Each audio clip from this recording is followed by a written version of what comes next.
एक किसान था। वह एक बड़े से खेत में खेती किया करता था। उस खेत के बीचों बीच पत्थर का एक हिस्सा जमीन से ऊपर निकला हुआ था, जिससे वह ठोकर खाकर कई बार गिर चुका था और ना जाने कितनी ही बार उससे टकराकर खेती के औजार भी टूट चुके थे। रोजाना की तरह आज भी वह सुबह सुबह खेती करने पहुंचा, पर जो सालों से होता आ रहा था वैसा ही हुआ। एक बार फिर किसान का हल पत्थर से टकराकर टूट गया।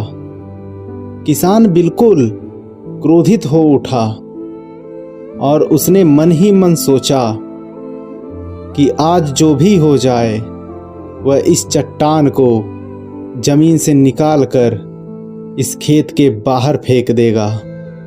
वह तुरंत भागा और गांव से 4-5 लोगों को बुलाकर लाया और सभी को लेकर वहां उस पत्थर के पास पहुंचा और बोला, मित्रों, यह देखो, जमीन से निकले चट्टान के कारण इस हिस्से में मेरा बहुत नुकसान हो गया है और आज हम सभी मिलकर इसे जड़ से निकालकर खेत के बाहर फेंक देंगे।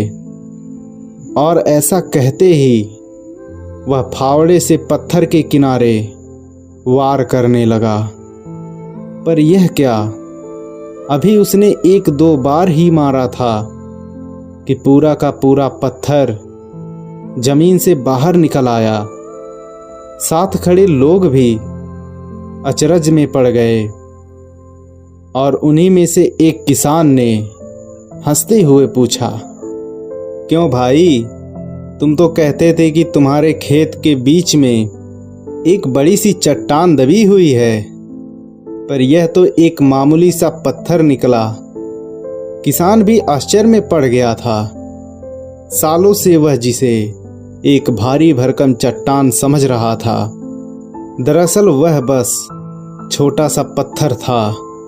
उसे पछतावा हुआ कि काश उससे पहले ही इसे निकालने का प्रयास किया होता तो उसे इतना नुकसान उठाना नहीं पड़ता और न ही दोस्तों के सामने उसका मजाक होता। दोस्तों, इस किसान की तरह हम भी कई बार जिंदगी में आने वाली छोटी छोटी बाधाओं को बहुत बड़ा समझ लेते हैं और उनसे निपटने के बजाय तकलीफ उठाते हैं। ज़रूरत इस बात की है कि हम बिना समय गंवाए उन मुसीबतों से लड़े, और जब हम ऐसा करेंगे तो कुछ ही समय में चट्टान सी दिखने वाली समस्या एक छोटे से पत्थर के समान दिखने लगेगी, जिसे हम आसानी से ठोकर मारकर आगे बढ़ सकते हैं।